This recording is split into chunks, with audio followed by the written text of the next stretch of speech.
അടിയേ കേളടിയേ തെരുക്കൂത്ത് കേളടിയേ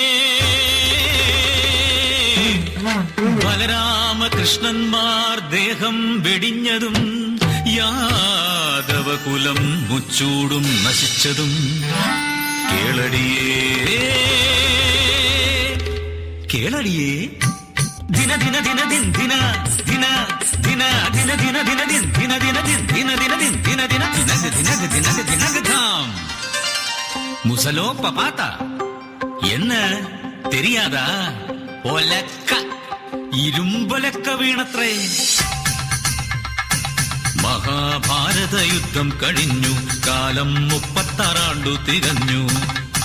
ദ്വാരകപുരിയിലെത്തി മാമുനി വിശ്വാമിത്രനും കണ്വനും. മുനിമാരെ കണ്ടപ്പോൾ യാദവരിൽ ചിലർ പരിഹസിച്ചിടുവാൻ നിനച്ചുകൊണ്ട് പെൺവേഷം കെട്ടിച്ചു ഗർഭിണിയെ പോലെ സാമ്പനെ മുന്നിലായി കൊണ്ടുചെന്നു.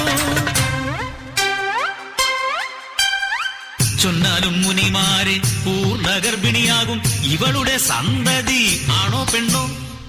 ത്രികാലങ്ങൾ അറിയുന്ന മാമുനിമാർ പരിഹാസ ശരമേറ്റ് കോപാന്തരായി യാദവർക്കായി ശാപം ചൊരിഞ്ഞു. ഈ ഗർഭിണിയാം സാമ്പൻ പ്രസവിക്കും ഒരു ഇരുമ്പുലക്ക, യാദവകുലം മുഴുവൻ അതുകൊണ്ടടിച്ചു മരിക്കും. നാളേറെ ചെന്നില്ല, സാമ്പൻ പ്രസവിച്ചു അത്യുഗ്രമായൊരു ഇരുമ്പുലക്ക. രാഗി പൊടിച്ചവർ ഇരുമ്പുലക്ക പൊടിയാക്കി കടലിൽ കലർത്തിയത്രേ. രാഗാൻ കഴിയാതെ വന്നൊരച്ചറുതരി കടലിൽ എറിഞ്ഞവർ തിരിച്ചു വന്നു. തീരത്തു വന്നടിഞ്ഞ പൊടിയെല്ലാം എരകപ്പുല്ലായി വളർന്നു വന്നു. ഇരുമ്പിൻ ചെറുതരി വിഴുങ്ങിയ ഒരു മത്സ്യം ജരയെന്ന വേടന്റെ ചുണ്ടയില. മുറിച്ചപ്പോൾ കണ്ട് ഇരുമ്പെടുത്ത വേടൻ അമ്പിൻ തുമ്പിലെ മുനമ്പാക്കി.